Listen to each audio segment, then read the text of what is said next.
Salamat sa kapangyarihan ng mahiwagang hangin.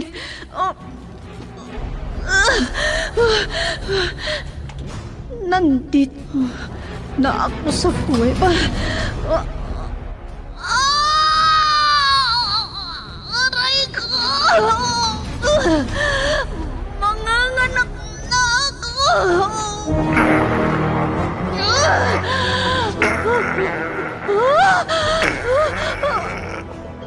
Bayawak!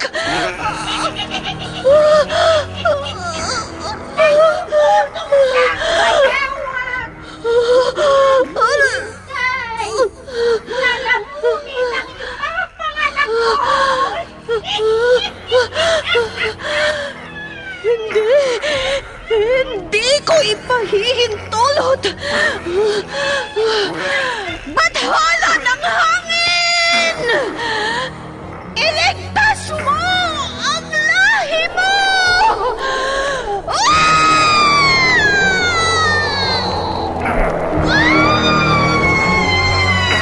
Bakit hindi mo sinakmal ang sanggol? Ikaw, bayawak!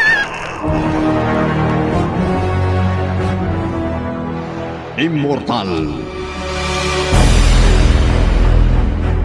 Kasaysayan ng isang dayuhan na hindi mapagtanto ang pinanggalingan. Punong-puno ng pakipagsapalaran ang kanyang buhay mortal sa likuran nang hindi niya alam ang kanyang pagkakakilanlan. Ano ang kanyang pakay sa mundo ng tao? Immortal! Naiibang nobela na inyong mapapakinggan sa oras na ito mula Lunes hanggang Sabado.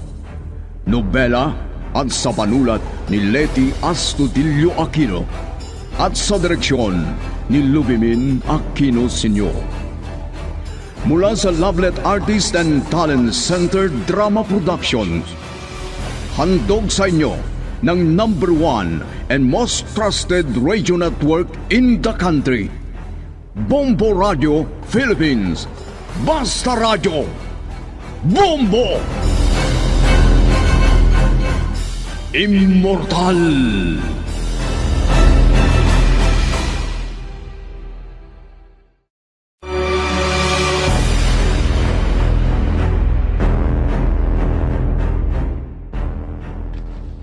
Ang nakaraan, naalala ni Riani ang mga nangyari noon.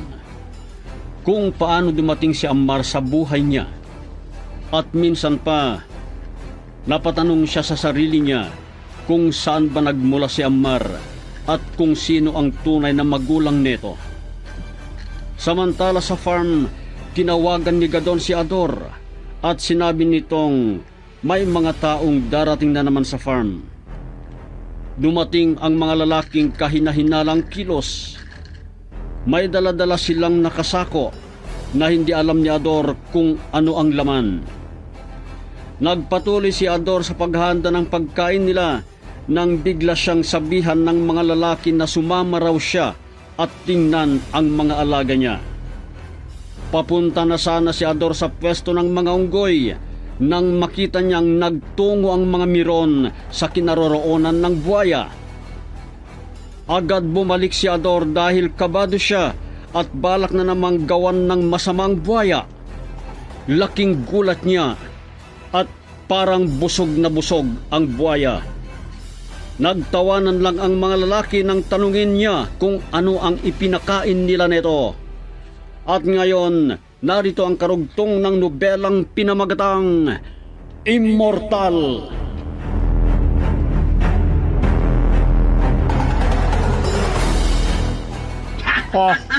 Iwag! Pakiusap naman, wag! Tumayo ka na! Pupunta tayo at iihawin natin ang alaga mong sawa. Masarap yan na pulutan. Ay, wag! Wag! Pakiusap! Wag naman, boss! Wag naman! Ka na! Ang dami po mo pang reklamo. ang lighter mo at posporo dalhin mo. Lilitsunin natin ang sawa, Ador. Ano? Masarap na pulutan yon. Ay, wag makagalit si Sir Ganon. Sarap. Ah, Bumalo ka na. Wag naman. Kung ayaw mong uulitin ko ang parusa sa'yo, ha? Ay, nako. Ulitin mo. Ay, Ulitin mo nga, boss. ay, Ano? ay, magagalit ka si Sir Ganon.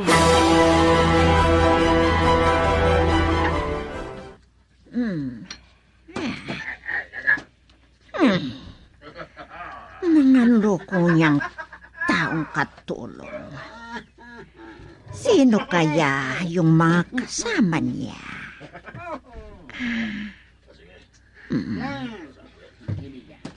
Mabuti pang mamatyagan ko sila.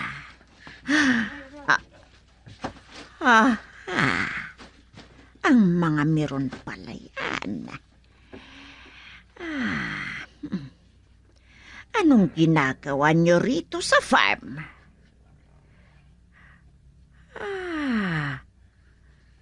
Makilala ko ang isa. Siya ang nagdala ng kapwa-tao sa may buhaya. Ay, mabuti na lang. Ibalik ko sa pagkabuhaya si Alipot sa kanyang tirahan. Naiinitan kasi ang alibot dito sa mahiwagang bulsa ng saya ko.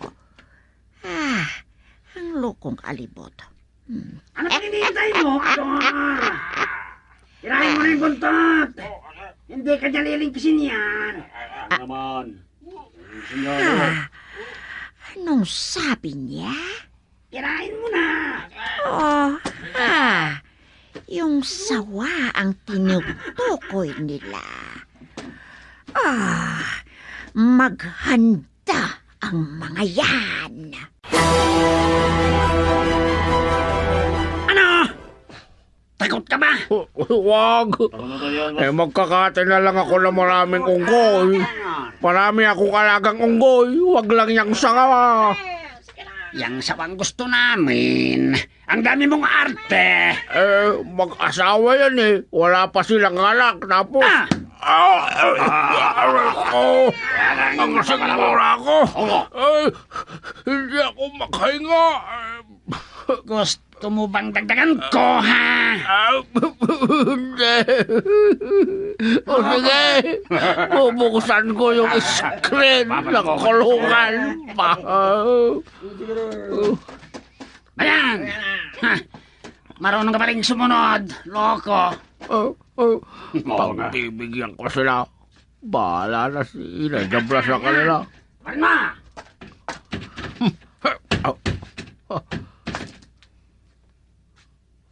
Ha! Nako. Lilingkis ang mga yan.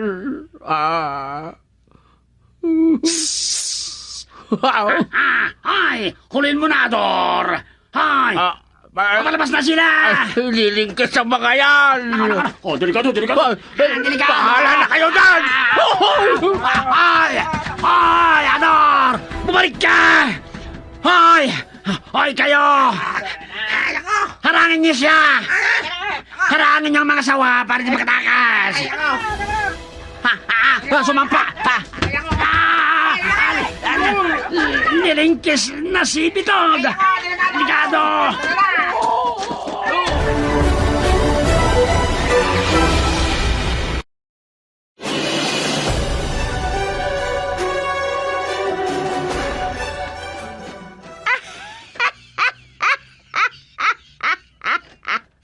Magsitino kayo.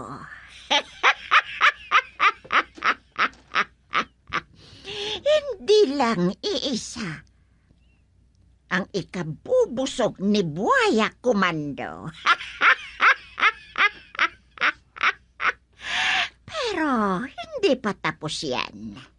Yung mga tumatakbo kanina, iniwan nila ang kasama nila. Alam nilang mamamatay na ang kasama nila. Ako na ang bahala sa mga sawa.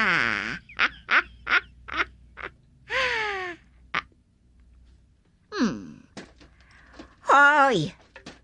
Kayong mga sawa, hindi ang tao ang para sa inyo. Maghintay kayo't kukuha ko ng tig-isa kayong manok. Susunod kayo sa utos ko. Ayan. Bibigyan ko kayo ng premyo nyo na susunod sa aking utos.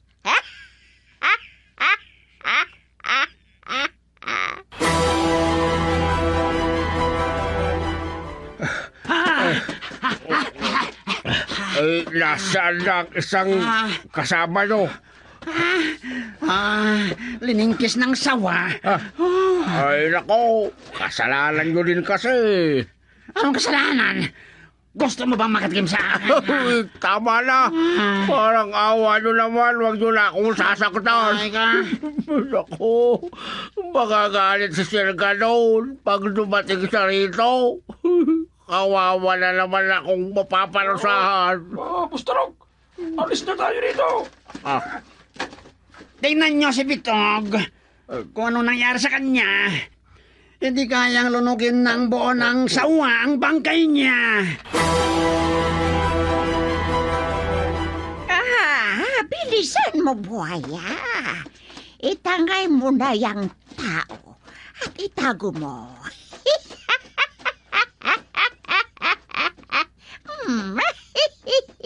Ganyan. Sige, hilain mo.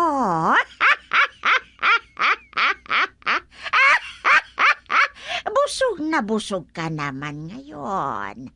Wala nang mapaglalagyan yan kapag nilantakan mo pa. Ireserba mo na para bukas. Sige, magbantay ako. Ako ang bahala kapag may tao na dadaan dito. Para hindi kanila makitang may sakmal o kagat-kagat na tao.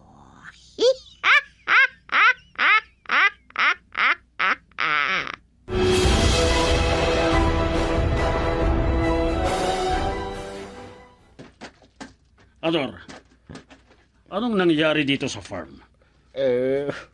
Sir. Walang sinabi sa akin si Natarok. Hindi ako nagpabaya. Hindi na rin ako nagtanong. Anong nangyari dito? Sir, gusto nila kasing pulutanin yung isang sawa. Ano? Buti na lang at alam ko ang ginawa ko. Kasi hindi nila nakuha yung sawa. Ayun, bigla siyang lumundag. Tapos, liningkis niya yung kasama nila na nagngangalang Bitog. Kaya hindi na siya nakabalik sa plantasyon? Naku, nasabi ko tuloy kay Sir. Nasaan si Bitog? Sir, hindi ko nakita. Basta, hindi na silang magkasamang umalis dito sa farm. Sigurado ka? Hindi mo nakita si Bitog? Sir. Hindi mo nakita ang bangkay niya? Ha? Bangkay niya? Baka patay na siya, sir.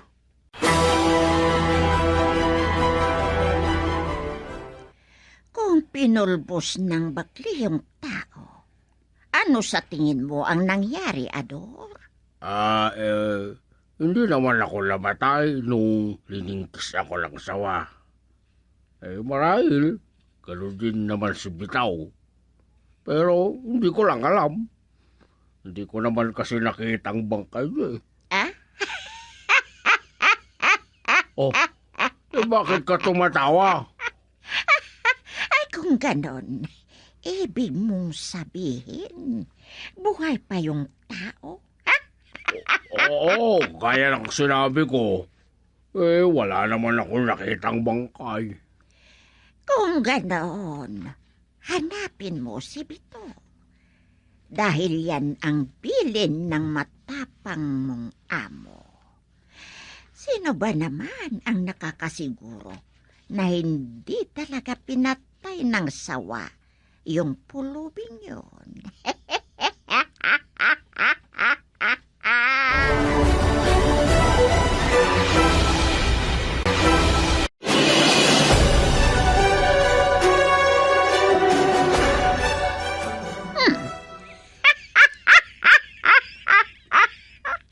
Bakit kaya nila ako tinatanong kung nasaan yung taong iyon? Alam ba nila na alam ko rin ang ginagawa ng mga miron pag pumupunta sila rito? Gusto ko yung mga ginagawa nila. Kaya alam ko rin kung ano ang gagawin ko kapag bumalik sila. At yung matapang na tao, ano kaya ang pakay? Bakit gusto niyang ipakain yung tao sa buwaya?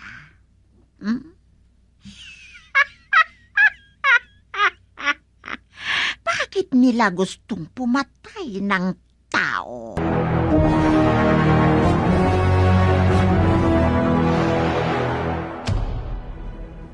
Ano ang sinabi mo, Ador? Dumating na naman dito yung sinasabi mong meron na tao ni Sir Gataon. Oo, gusto na naman nilang katayin yung sawa. Bakit nila gustong katayin? Di ba matatakaw yun? Siyempre, gusto nila ng pulutan. Ano? Oo, pero inunahan ko sila para hindi nila makuha ang gusto nila. Kaya, ginalit ko sila. Anong ginawa mo? Ayun, binulaga ko ang buhaya para malaman nilang hindi basta-basta malulusutan ang pagbabantay. Ano? Oo, binulaga ko tapos nagtakbuhan sila. Ayun, tumakbo na rin ako. Pero, hindi nakatakas yung isa. Sinunggaban agad ng sawa at linigkis. Ano? Nakakakilabot naman. Parang nakikita ko na yung paglingkis ng sawa sa tao. Pero, paano kung hindi pa siya patay? Ano bang sinasabi mo, Ador? Sawa na yun. Kasi minsan, yung sawa, linigkis ako. Pero, hindi naman ako namatay. Kahit yung buhaya, hindi naman ako inaano. Siyempre, ayaw ko nilang galawin kasi ikaw nagpapakain sa kanila. O kapag pinatay ka nila, di walang magpakain sa kanila. Ay, oo nga. May isip din ang mga alaga nyo sa farm, Ador. Ay, oo. Naniniwala ako sa sinasabi mo. Hindi nila ako pinatay. Kasi kung pinatay nila ako, sino pang magbibigay ng manok na pagkain nila?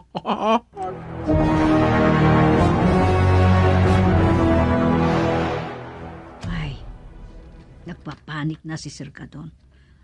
Mukhang natatakot siya sa ginagawa niya. Ay, may utos pala siyang magpatay ng tao at ipakain sa buhaya sa farm. Paano na kapag nalaman ni Madam Shona ang ginagawa niya? Baka maatake na naman ng sobrang nervyos at galit. Ay, talagang masama na si Sir. Ay, hindi na ako magtataka kung bakit sinabi ni Madam Shona na namatay ang asawa niya ng dahil din sa kagagawan niya. Siya rin lang ang may kasalanan. Ay, nako, akala ko mabait si Sir. Hindi pala. Sana. Bumuti na ang kalagayan ni Madam Shuna. Kung hindi, baka dalhin ko ulit sa ospital at ma-confine. Dahil sa bigat ng nararamdaman. Mabuti pa, tawagan ko si Sir Gadon. Oo, tatawagan ko. Ipaalam ko sa kanya ang nangyayari kay Madam. Dapat lang na malaman niya. Para wala akong kasalanan kung ano man ang mangyari.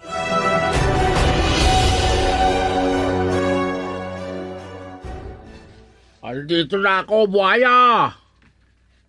Kakain ka na! Ha? Teka lang. Painangat siya. Ang laki ng bitbit niya. Ano yan? Tao! Hoy, buhaya! Sinong tao yung kinain mo? Hoy, sandali lang. Naalala ko, baka yung tao ni Sir Ganon yan.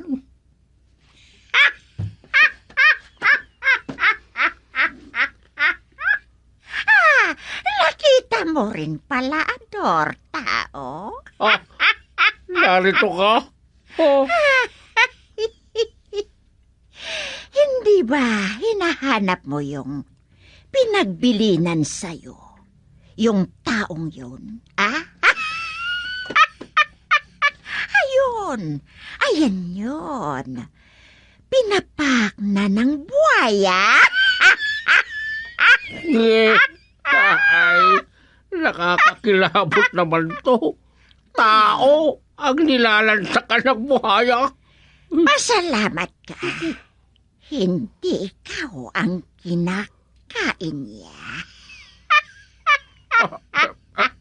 Ano? Ano? Hindi mo ba alam? Ako ang nagpangalan sa kanya ng buhaya kumandong yan, na? Tao ang pagkain niya. Ano? Buhaya komando?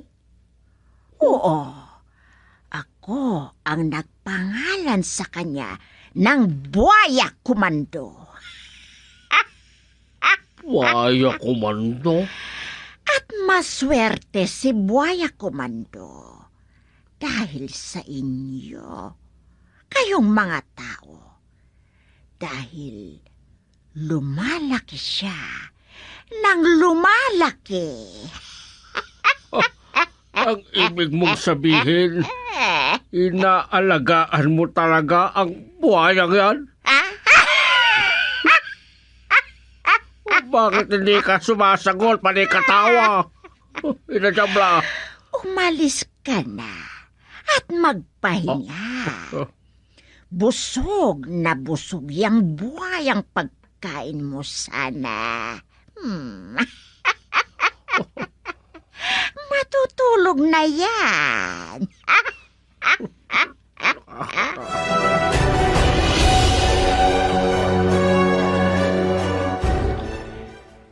Mula rito sa bubong ng bahay ko, nakikita ko si Riani sa rooftop din ng bahay nila. Ito ang dahilan kung bakit dinisenyo ko ang bahay na ganito. Para makita ko palagi siya. Pati si Amar. Ayun si Riani. Iba na ang kilos niya ngayon. Hindi tulad ng dati na parang lalambot. Ayun si Amar. Anong ginagawa nila? Nag-iinsayo sila ng mano-mano. Nagtitraining sila. Tawagan ko si Riani. Natutuwa ako sa nakikita kong training nila.